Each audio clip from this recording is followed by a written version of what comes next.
A barista's warning on my coffee cup saved my life, but by the time I read it, a stranger was already waiting for me in my apartment. My name is Tessa Monroe.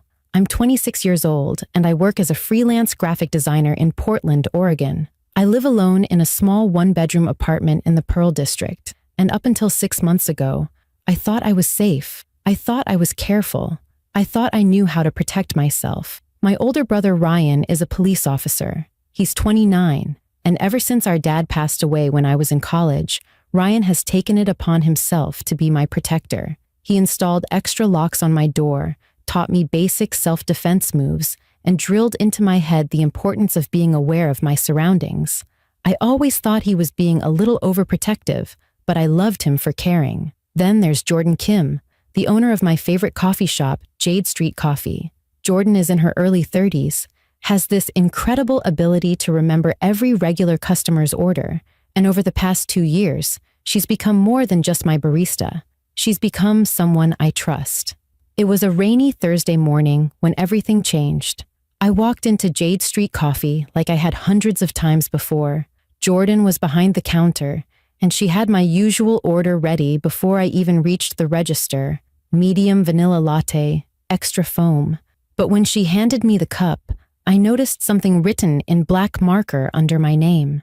Not the usual smiley face or motivational quote. 5 words that made my heart stop. Don't go home. Call police.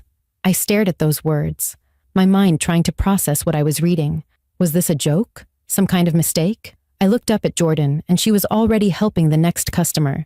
But for just a second, our eyes met. What I saw in her face wasn't humor or confusion. It was fear.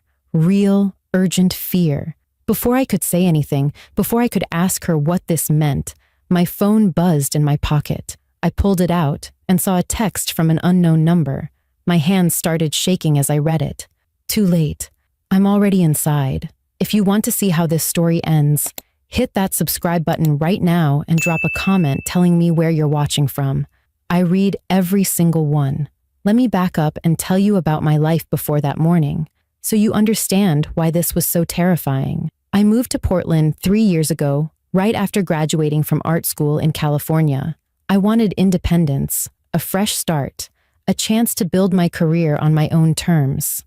I found a small apartment that I could afford, started building my client list as a freelance graphic designer, and created a life for myself. It wasn't glamorous, but it was mine. My family is back in Beaverton, about 20 minutes away. My mom, Helen, still lives in the house where Ryan and I grew up. After Dad died, Ryan made it his mission to check on both of us constantly. He'd stop by my apartment unannounced, call me multiple times a week, and give me these long lectures about safety. Lock your doors, Tessa. Check your windows. Don't post your location on social media. Be aware of who's around you.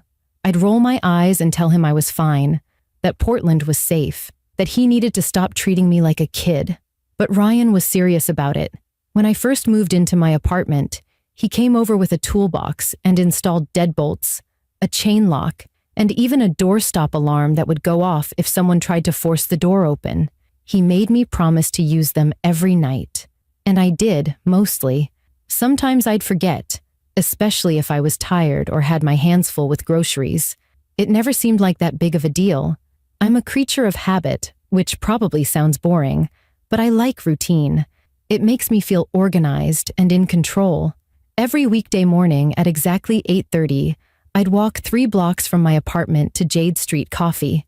I'd order my vanilla latte from Jordan, find a corner table, work on my laptop for about an hour, then head home to start my workday.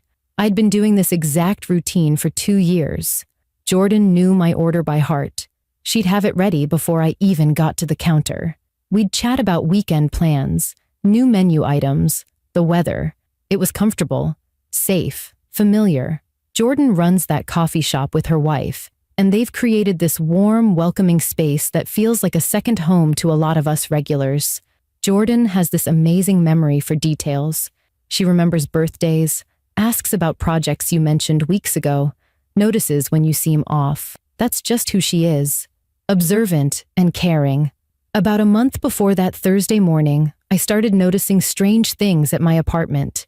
Small things that I initially brushed off. I'd come home and my door would be unlocked, even though I was pretty sure I'd locked it that morning.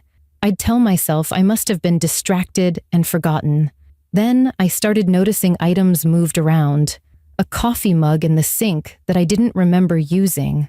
My bathroom cabinet rearranged slightly. Books on my shelf in a different order than I'd left them. The first few times, I convinced myself I was just being forgetful. I was working long hours on a big project for a client, barely sleeping, stressed out. Maybe I was using things and not remembering. Maybe I was moving stuff around in a tired haze. It happened to everyone, right? But then my mail started arriving already opened. Not obviously ripped, but carefully unsealed and then resealed, like someone had steamed it open. I mentioned it to Ryan one night when he called to check in. His response was immediate. "I'm coming over right now. Someone might have access to your apartment." I laughed it off. "Ryan, I'm just tired and forgetting things. You don't need to come over." But he insisted on doing a full security check the next day. He went through my entire apartment, checked the locks, looked for signs of forced entry, found nothing. "Maybe you're right," he finally said. "Maybe it's just stress. But promise me you'll call if anything else weird happens." I promised, but I didn't really think anything of it. I was 26 years old, living in a decent neighborhood, in a building with other tenants. Who would be breaking into my apartment? And why? I didn't have anything valuable to steal. It didn't make sense. So I pushed the worry aside and went back to my normal routine. That routine included my daily coffee shop visits. I loved that hour at Jade Street Coffee. It was my transition time between waking up and starting work. I'd sit with my latte, answer emails, sketch out ideas for client projects, and just enjoy being around other people. Working from home can be lonely, and that coffee shop made me feel connected to the world. I never paid much attention to the other customers. There was the usual mix of people, students with textbooks spread across tables, business people having meetings, freelancers like me working on laptops, people coming in for a quick order and leaving. It was always busy, always buzzing with conversation and the hiss of the espresso machine. Just a normal, everyday coffee shop. I had no idea that someone in that coffee shop had been watching me, studying me, learning my routine, my schedule, my habits, planning something that would turn my entire life upside down. That Thursday morning started like any other. My alarm went off at 7:45. I got up, showered, got dressed in jeans and a sweater, and left my apartment at 8:25. I locked the door behind me, checked it twice like Ryan had taught me, and walked the 3 blocks to Jade Street Coffee. It was drizzling, typical Portland weather, and I had my hood up and my hands in my pockets. When I walked into the coffee shop, Jordan was at the counter. She saw me come in and gave me a smile, but something about it seemed forced, tight. I didn't think much of it at the time. Maybe she was having a rough morning. She already had my latte ready, sitting on the counter with my name written on the side. "Morning, Tessa," she said, but her voice was quieter than usual. I paid with my card, grabbed the cup, and was about to head to my usual corner table when I actually looked at what was written on the cup.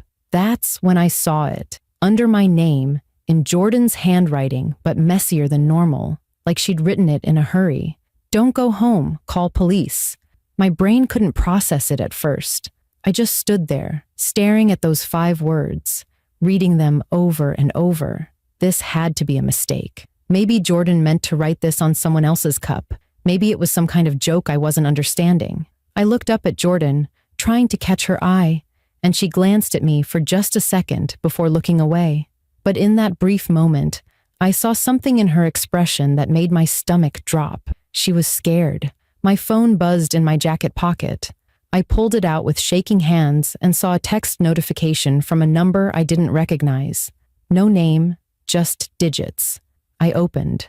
The message and the words on the screen made the entire coffee shop seem to spin around me. Too late. I'm already inside. Inside? Where? Inside what? My apartment? My heart started pounding so hard I could feel it in my throat. This wasn't real. This couldn't be real. I looked around the coffee shop, suddenly hyper-aware of everyone around me. Were they watching me? Did one of them send this? Was someone here right now, seeing my reaction?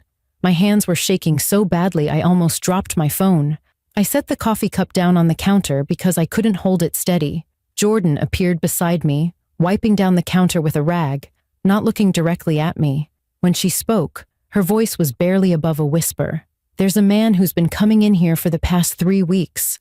He always sits in the corner table by the window. He never really drinks his coffee. He just watches you.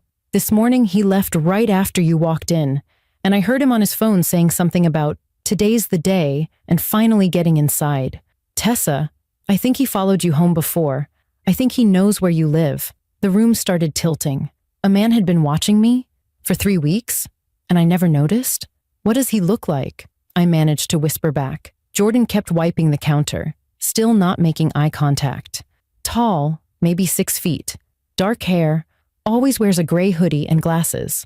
Carries a laptop bag. He sits where he can see the whole coffee shop. I felt like I was going to be sick. Is he here now? Jordan shook her head slightly. No, he left about 5 minutes before you got here. But Tessa, I'm scared for you. Something about him isn't right. I should have said something sooner, but I wasn't sure if I was just being paranoid. Then I heard that phone call this morning, and I knew I had to warn you. I pulled out my phone again, and with trembling fingers, I called the one person I knew would help me. Ryan answered on the second ring. Hey Tessa, what's up?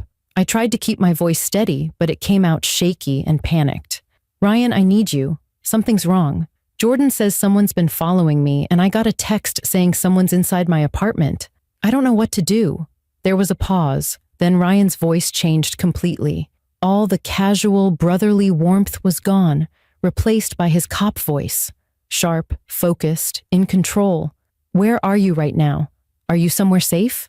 I'm at the coffee shop, Jade Street. Stay there. Do not leave. Stay around people. I'm on my way right now, and I'm calling this in. Tessa, do not go home.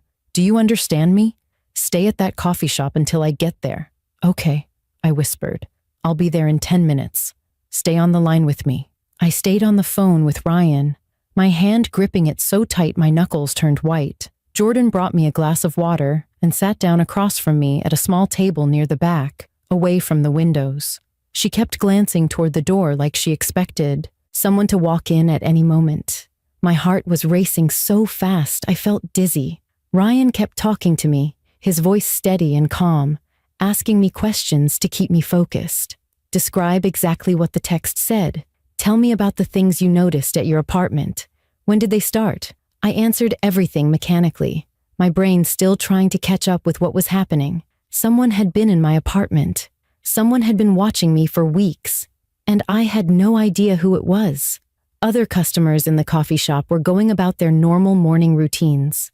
A woman ordering a cappuccino, a guy in a business suit typing on his laptop, a college student with headphones studying at a corner table. Everything looked so normal, so ordinary, and yet my entire world was falling apart.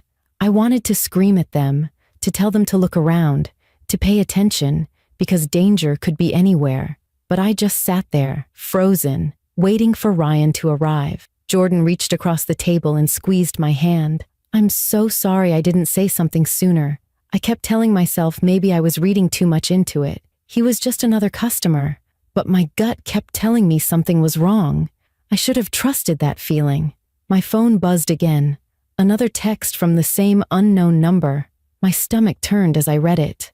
I can see you're scared. You don't need to be. I would never hurt you. I've been taking care of you, making sure you're safe. We're meant to be together. You just don't understand yet. I showed Jordan the message and watched the color drain from her face. Tessa, this is serious. This is stalking. This person is obsessed with you. I couldn't breathe.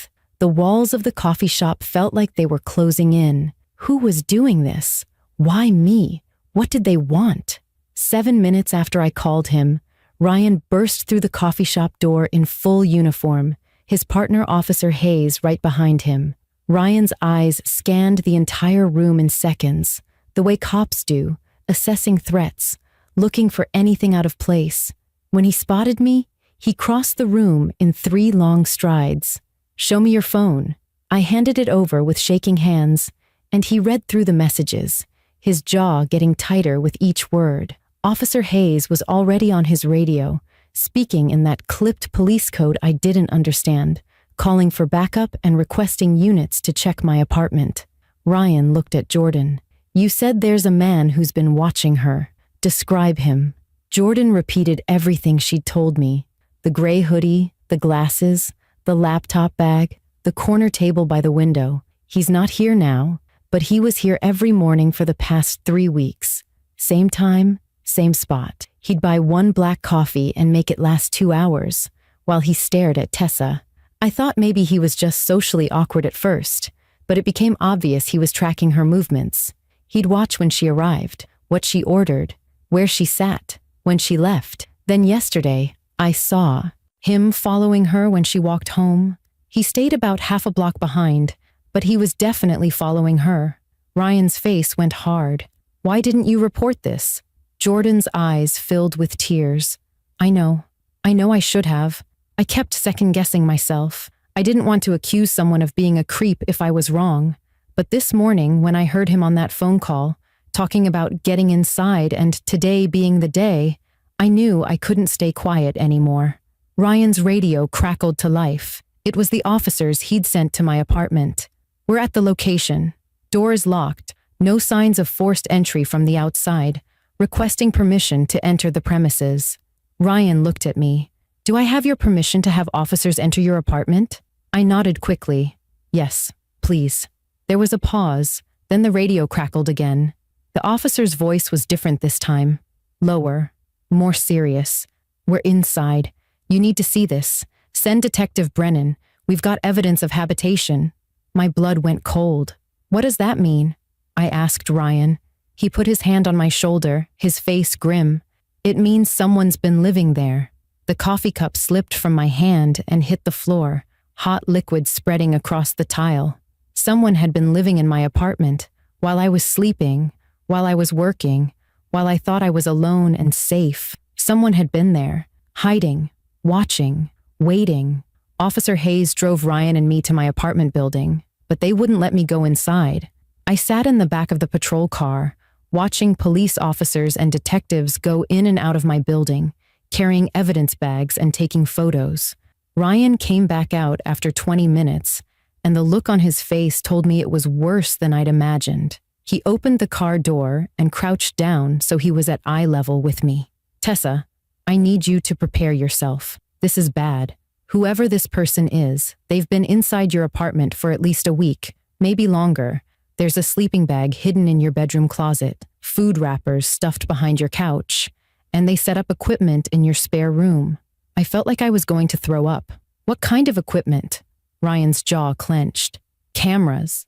Multiple cameras hidden throughout your apartment, and a laptop with monitoring software. They've been watching you, Tessa, recording you. We found footage going back months." The world tilted sideways. Someone had cameras in my apartment. They'd been watching me sleep, shower, change clothes, live my life, and I had no idea. Every private moment I thought I had was being observed by a stranger.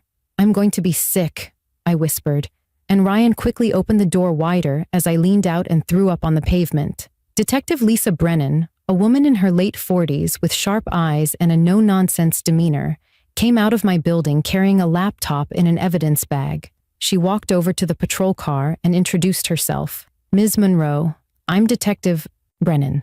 I specialize in stalking cases.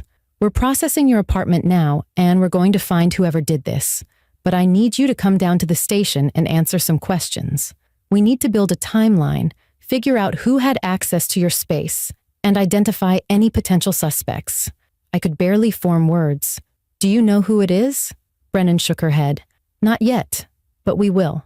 The laptop they left behind is going to tell us everything we need to know."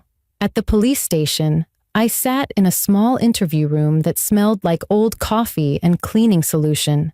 Detective Brennan sat across from me with a notepad, asking me question after question. Had I noticed anyone following me? Had I received any strange messages before today? Had anyone asked unusual questions about my schedule? Had I had any repair people or maintenance workers in my apartment recently? I answered everything as best I could, but my mind felt foggy, like I was underwater. This couldn't be real. Things like this didn't happen to people like me. Then Brennan's phone rang. She answered it, listened for a moment, and her expression changed. "We have a name," she said, hanging up. "The tech team accessed the laptop. It's registered to a Nathan Graves, 34 years old, former IT contractor. Does that name mean anything to you?" I shook my head. I'd never heard that name before in my life. Brennan pulled up a photo on her tablet and showed it to me. It was a driver's license photo. A man with dark hair, glasses, ordinary-looking face. "Is this the man from the coffee shop?" I stared at the photo, and a chill ran down my spine. I'd seen this face before. Not at the coffee shop, but somewhere. Where? Then it hit me. He was at my apartment building. About 2 months ago. I was coming home with groceries, and he was in the lobby. He said he was visiting a friend on the 3rd floor. He even held the door open for me. Brennan's eyes narrowed. "He was casing your building, learning the layout, figuring out how to get access." She showed me more information on her screen. Nathan Graves was fired from his IT job 6 months ago for inappropriate behavior toward a female coworker. No criminal record, but there were complaints. And according to the data on his laptop, he's been obsessed with you for over a year. My hands started shaking again. Over a year.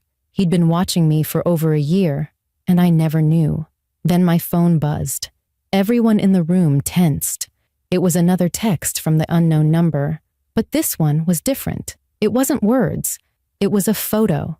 A photo of my mother, taken today, walking into the grocery store near her house in Beaverton. The message below it made my heart stop. "If I can't have you, I'll take what you love most." The room exploded into action. Detective Brennan grabbed my phone and immediately forwarded the photo to her tech team while simultaneously barking orders into her radio. "All units, we have a direct threat against a family member. I need officers dispatched to this address immediately."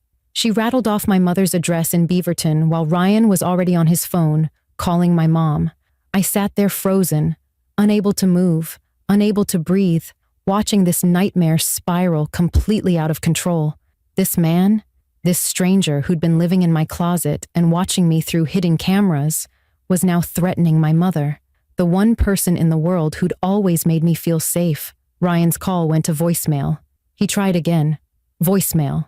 "She's not answering," he said, his voice tight with barely controlled panic. He was trying to stay calm and professional, but I could see the fear in his eyes. That was his mother, too. Detective Brennan was typing rapidly on her computer, pulling up surveillance footage from the area around the grocery store, coordinating with Beaverton PD, doing everything she could. But all I could think about was my mom walking through that parking lot, completely unaware that some psychopath had her in his sights. I tried calling her myself, my fingers shaking so badly I could barely hit the right buttons. It rang 4 times. Then I heard her voice. "Hi, sweetheart. I'm just doing some grocery shopping." "What's up?" Relief flooded through me so intensely I almost started crying. "Mom, listen to me very carefully. Don't panic, but I need you to go back inside the store right now. Find a manager or security guard and stay with them. The police are on their way. There's a man who's been following me, and he might be near you right now." There was a pause on the other end of the line. I could hear the background noise of the grocery store, the beeping of checkout scanners, the music playing overhead. "Tessa, what are you talking about? What man?" Her voice had shifted from cheerful to concerned. "I don't have time to explain everything, but please, just trust me. Go inside, find someone who works there, and don't go to your car alone. Ryan's on the phone with Beaverton Police right now. They're sending officers to you." I could hear my mother's breathing change, getting faster. She was scared now. Okay, I'm going back inside. I'm at the customer service desk now. There's a manager here. Tessa, are you safe? Where are you?" My voice cracked. "I'm at the police station with Ryan. I'm safe. Just please stay inside until the police get there." Detective Brennan held out her hand for my phone. "Mrs. Monroe, this is Detective Lisa Brennan with Portland PD. Officers from Beaverton will be there in approximately 3 minutes. I need you to stay exactly where you are, inside the store, with other people around you. Do not go outside for any reason." Do you understand? I couldn't hear my mother's response, but Brennan nodded. Good. The officers will identify themselves when they arrive. Stay on this line with me. While Brennan talked to my mother, Ryan pulled me aside. His face was pale, his cop composure cracking. This guy is escalating. He's gone from watching you to living in your apartment to threatening Mom. We need to stop him before he actually hurts someone. I wiped tears from my face. How? We don't even know where he is. That's when Detective Brennan looked up from her conversation with my mother. Actually, I think we do. My tech team just traced the location of that last text message. It was sent from a phone tower 3 blocks from here. He's close. He's watching the police station right now. The realization hit me like a physical blow. Nathan was outside, somewhere nearby, watching to see what I would do next. He knew I'd gotten the police involved. He knew his plan was falling apart. And now he was desperate, which made him even more dangerous. Detective Brennan ended the call with my mother. Officers are with her now. She's safe. They're taking her to the Beaverton precinct for her protection. Some of the crushing weight on my chest lifted, but only slightly. My mom was safe, but for how long? What would Nathan do next?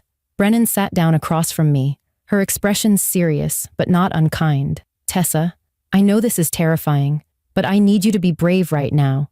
This man wants contact with you. He's been sending these messages trying to provoke a response, trying to maintain some kind of connection. What if we give him what he wants, but on our terms? We use you to draw him out, in a controlled environment where we can arrest him. Ryan immediately stepped forward. No, absolutely not. You're not using my sister as bait. Find another way. I looked at Ryan, then at Brennan. What would I have to do? Brennan leaned forward. We'd have you send him a text message saying you want to meet, that you want to talk and understand why he's doing this. We'd set the meeting in a public place, with undercover officers positioned everywhere. The moment he shows up, we move in and arrest him. You'd never be in any real danger because we'd have eyes on you the entire time. Ryan shook his head. This is insane. He's unstable. What if he has a weapon? What if something goes wrong? Brennan met his eyes. Your sister is already in danger. He knows where she lives, where she goes, her entire routine. He's threatened her mother. We can either wait for him to make another move, or we can take control of the situation now. I thought about my mom, safely surrounded by police officers, but terrified and confused.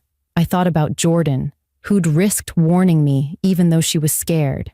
I thought about the other women Nathan had stalked before me, the ones who never knew they were being watched. If I didn't stop him now, he'd just move on to someone else. Some other woman would wake up one day to find cameras in her apartment and a stalker living in her closet. I couldn't let that happen. I'll do it, I said quietly. Ryan grabbed my arm. Tessa, no, this is too dangerous. I looked at my brother, this person who'd spent years trying to protect me, and I saw the fear in his eyes. But I also knew this was the right choice. Ryan, he's not going to stop. You know that. He's obsessed. If we don't end this now, he'll keep coming after me or Mom or someone else. I have to do this. Detective Brennan pulled out her notepad. Okay, here's how this is going to work. We'll have you send him a message saying you understand now, that you want to meet and hear his side of things. We'll suggest a location, somewhere public with multiple exit points so we can position officers strategically. Waterfront Park is good. It's open, lots of visibility, lots of people around. We'll wire you with both audio and a tracker. You'll have a panic word that if you say it, we immediately move in. We'll also have plainclothes officers positioned as joggers, people on benches, tourists, all within 20 feet of you at all times. Ryan ran his hand through his hair, pacing. And what if he doesn't come? What if he knows it's a trap? Brennan shrugged. Then we've lost nothing and we keep looking for him. But I don't think he'll be able to resist. He's been trying to make contact with Tessa for weeks. If she's finally reaching out to him, offering to meet, he'll jump at the chance. Obsessed people like this, they convince themselves that if they can just explain, if they can just make the victim understand, then everything will work out the way they want. He'll come. A female officer came in with a small black device that looked like a button. This is the wire. We'll attach it under your shirt. It's voice activated. so we'll hear everything he says. Don't worry about speaking clearly or positioning yourself a certain way. This thing picks up whispers from 10 feet away. She helped me attach the wire, taping it carefully to my collarbone where it wouldn't be visible under my sweater. Another officer brought in a phone. This is a clean phone, untraceable. Use this to send the message. We don't want him tracking your real number any more than he already has. Detective Brennan handed me the phone with a message already typed out. I read it, my hands shaking. You're right. I haven't been fair to you. I didn't see what was right in front of me. I want to meet and talk. I want to understand. Can we start over? It felt wrong typing those words, like I was betraying myself, but I knew it was necessary. Brennan nodded. Send it. I hit send and the message disappeared into the digital void. Now we waited. 30 seconds passed. A minute. 2 minutes. My heart was pounding so hard I could hear it in my ears. Then the phone buzzed. Nathan had responded. I knew you'd come around. I knew you'd see the truth eventually. Where and when? Brennan typed out a response for me. Waterfront Park, by the salmon fountain. 1 hour. Just you and me. Please. I sent it. The response came back almost immediately. I'll be there. Finally, we can be together the way we're supposed to be. Don't bring anyone else. I'll know if you do. Detective Brennan stood up. Okay, we have 1 hour. To get into position. Tessa, you're going to be fine. We won't let anything happen to you. 50 minutes later, I was standing at the edge of Waterfront Park, watching joggers and tourists and people walking their dogs, all going about their normal Saturday routines, with no idea what was about to happen. The sun was out, which felt wrong somehow. This kind of thing should happen in darkness, in shadows, not on a beautiful afternoon with families eating ice cream and kids feeding ducks by the river.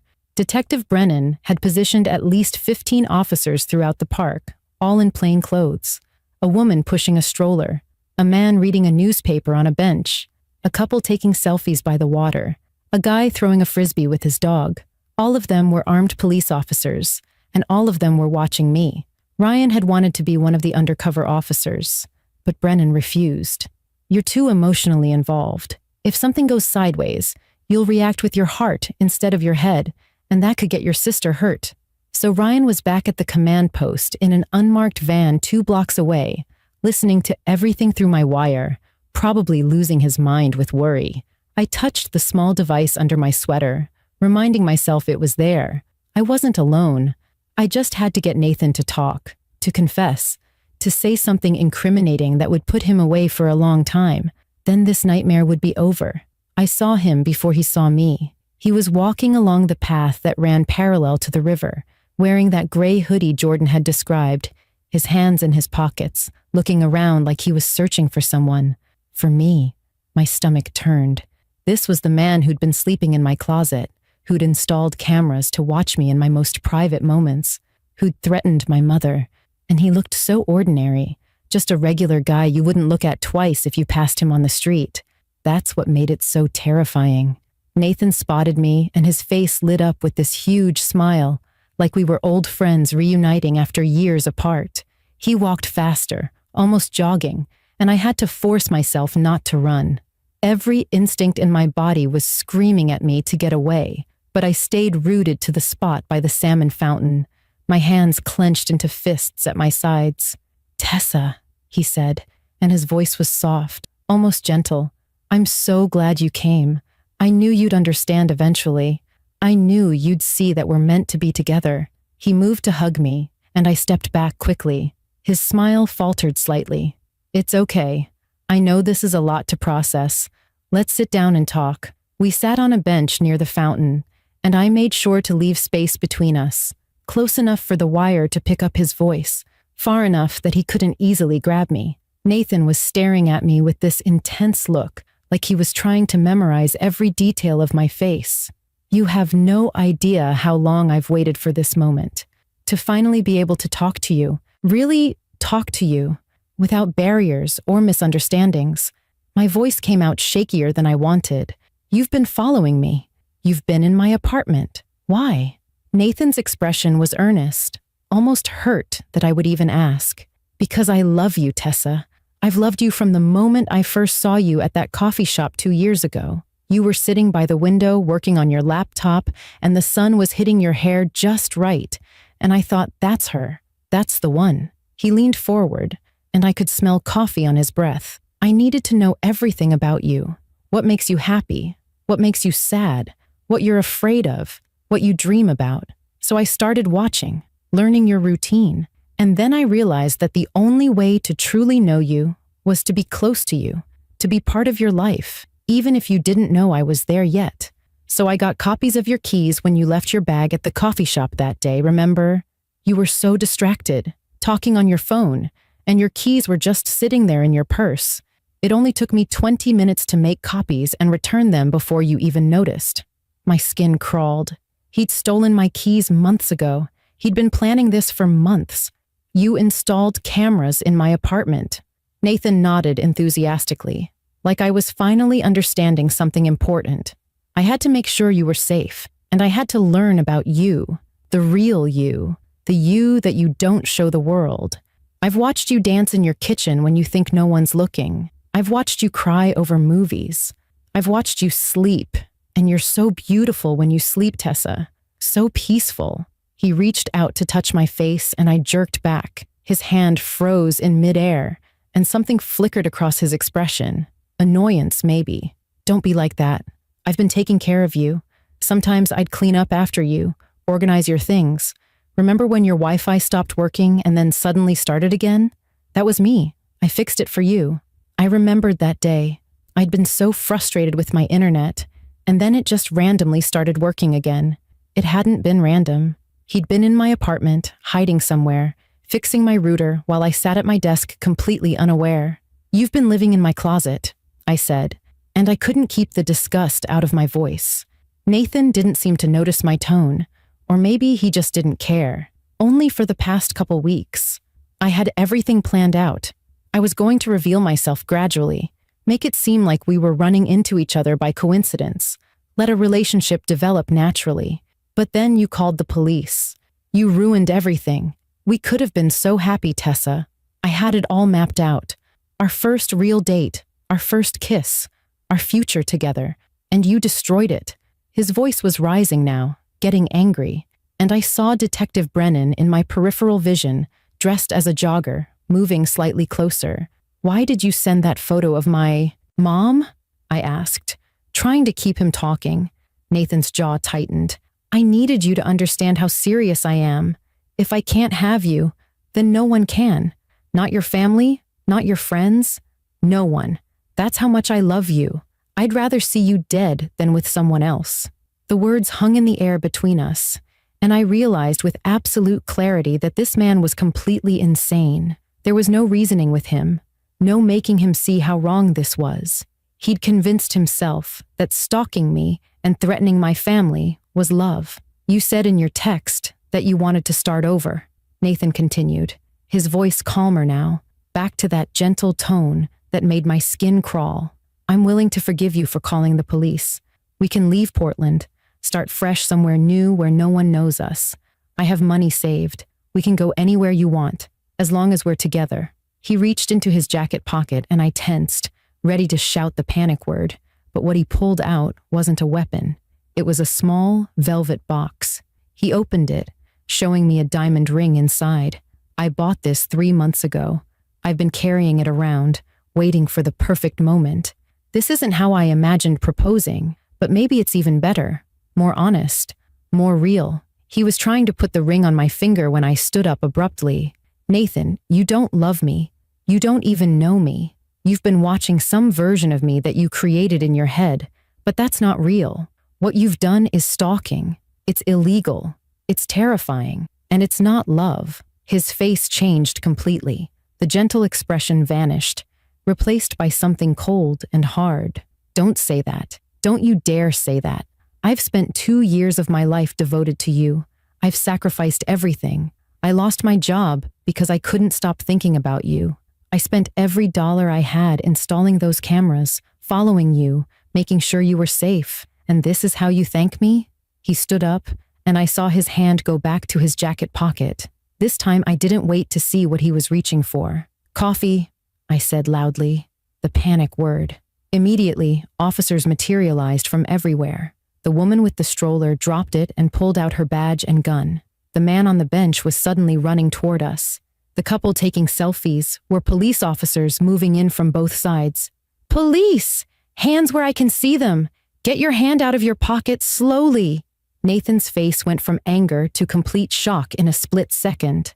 He looked around at all the officers surrounding him, then back at me, and I saw the exact moment he realized I'd set him up. "You brought them. After everything I've done for you, you brought the police. Hands out of your pocket now!" An officer shouted again. Nathan slowly pulled his hand out, and what he was holding made my breath catch. It was another small box, identical to the one with the ring. He opened it, and inside was a key on a silver keychain shaped like a heart. I had this made for you, a key to our new place. I already put a down payment on an apartment in Seattle. I was going to surprise you. This was supposed to be the beginning of our life together. The officers swarmed him then, pulling him to the ground, handcuffing him while he shouted, "I love you, Tessa. Everything I did was because I love you. You'll understand someday. You'll see that we're meant to be together." Detective Brennan was suddenly beside me, her hand on my shoulder. "You did great. It's over. He's done." I watched them drag Nathan away, still shouting about love and destiny and fate, and I felt nothing. No relief, no satisfaction, just this hollow emptiness where fear had been living for so long. Ryan appeared out of nowhere, pulling me into a tight hug. "You're safe now. He can't hurt you anymore." I buried my face in my brother's shoulder and finally let myself cry.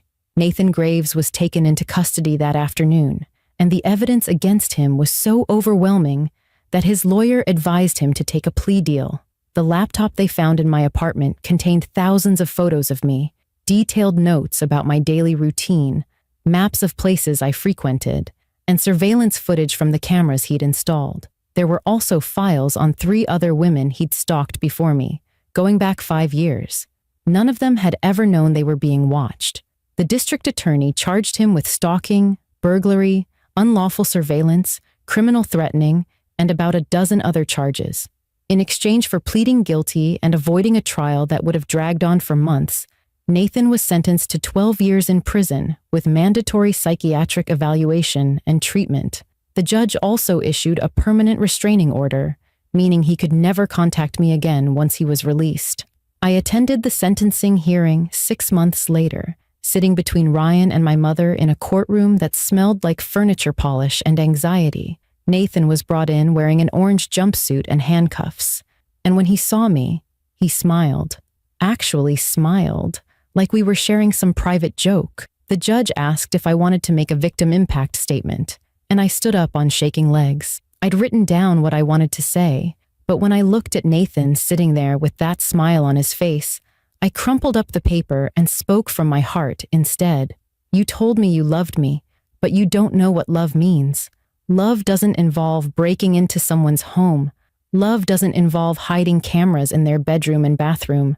Love doesn't involve threatening their family. What you did wasn't love. It was obsession and control and violation. You took away my sense of safety, my ability to feel secure in my own home, my peace of mind. You made me afraid to sleep, afraid to be alone, afraid to trust my own perceptions of reality. That's not love. That's abuse." Nathan stared at me the entire time I spoke, and when I finished, he asked the judge if he could respond. The judge said no, but Nathan spoke anyway before the bailiffs could stop him. "You'll understand someday, Tessa. When you're older and you look back on this, you'll realize I was the only one who truly saw you, the only one who loved you enough to really know you." The judge banged her gavel and had him removed from the courtroom, but those words stayed with me for a long time. The delusion was so complete, so unshakable, that even facing 12 years in prison, he still believed he'd done nothing wrong. I couldn't go back to my apartment. Even after the police cleared it, even after I had every lock changed and every inch professionally cleaned, I couldn't walk through that door without imagining Nathan hiding in my closet or crouched in my spare room watching monitors.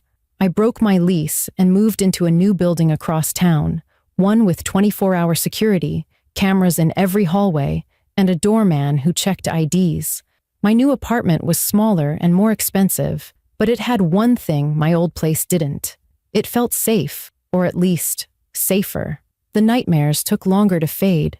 For months, I'd wake up in the middle of the night convinced someone was in my room, that I could hear breathing that wasn't my own. I'd get up and check the closet, check under the bed, check the locks on the doors and windows, sometimes 3 or 4 times before I could calm down enough to try sleeping again. Therapy helped. I started seeing a counselor who specialized in trauma, and she taught me techniques for managing the anxiety and hypervigilance. She helped me understand that what I was experiencing was normal, that my brain was trying to protect me from a threat that no longer existed. Slowly, over many months, the constant fear began to ease. I started sleeping through the night again. I stopped checking the locks quite so obsessively.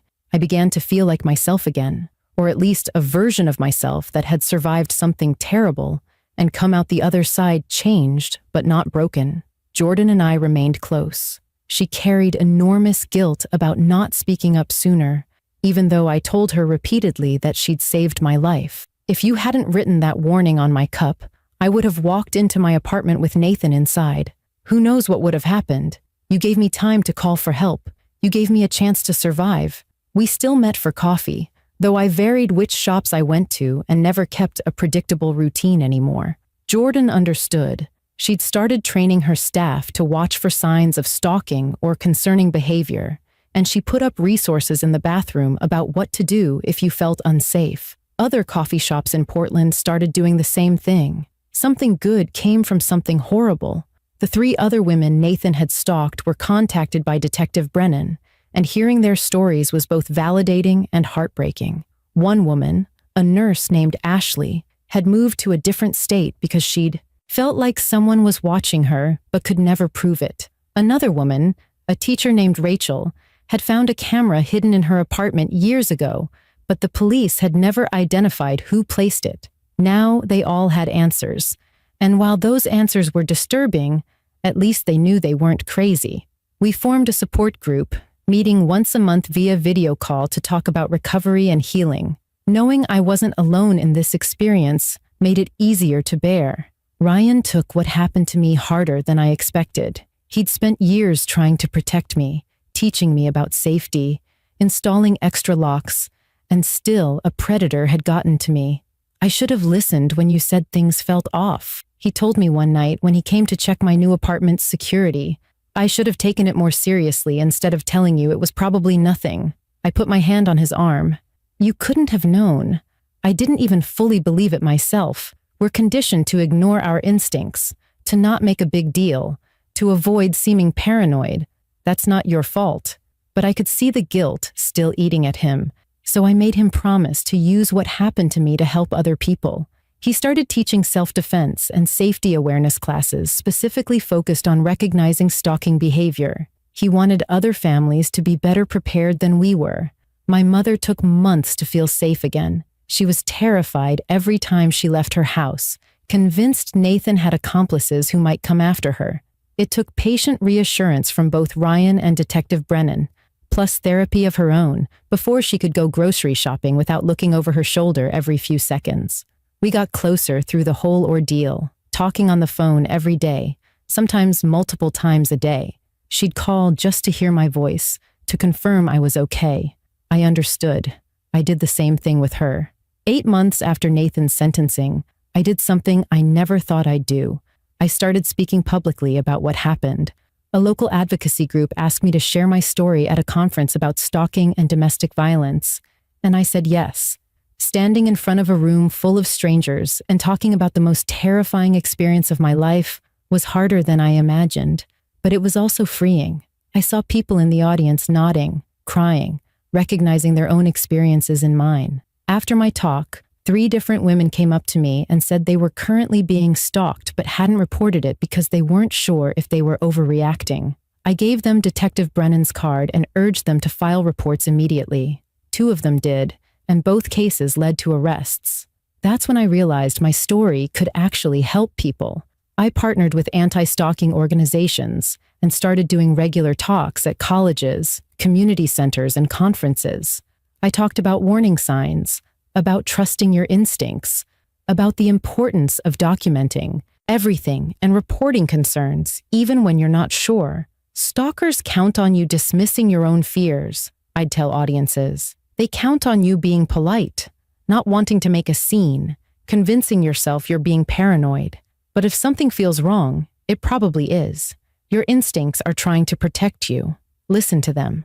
The work was emotionally exhausting, but it gave meaning to what I'd survived. I wasn't just a victim anymore. I was using my experience to potentially save others from the same nightmare. Jordan's simple act of writing a warning on my coffee cup became a symbol for the importance of speaking up when you see something wrong. I kept that cup, the one with, "Don't go home. Call police," written on it in Jordan's handwriting. It sits on a shelf in my apartment, a reminder that sometimes the person who saves your life is someone you barely know, someone who had nothing to gain from helping, except the knowledge that they did the right thing. Jordan could have stayed silent. She could have told herself it wasn't her business, that she might be wrong, that getting involved could cause her problems. But she chose courage over comfort, and that choice saved my life. If you've made it this far in my story, I want to ask you to do something for me. Hit that subscribe button and leave a comment telling me where you're watching from. But more importantly, if any part of my story resonated with you, if you or someone you know is experiencing something similar, please reach out for help. Don't wait. Don't convince yourself you're overreacting. Trust your instincts.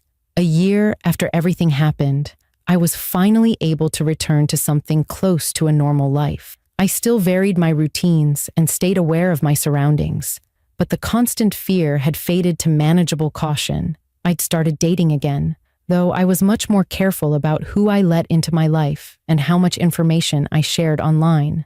I locked down my social media, never posted my location in real time, and was selective about who I accepted as friends or followers. Some people said I was being paranoid, but I didn't care. I knew what could happen when you weren't careful, and I wasn't going to take that risk again. The biggest lesson I learned through all of this is that evil doesn't always look like a monster. Sometimes it looks like an ordinary guy in a coffee shop. Sometimes it's someone who uses the word love to justify violation and control. Nathan convinced himself that stalking me, breaking into my home, installing cameras, and threatening my family was somehow romantic, somehow proof of devotion. But real love respects boundaries.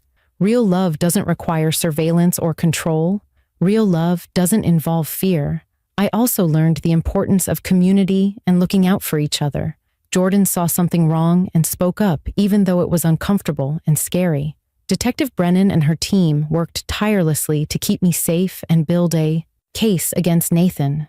Ryan stood by me through every terrifying moment. My mother provided unconditional support even while dealing with her own trauma.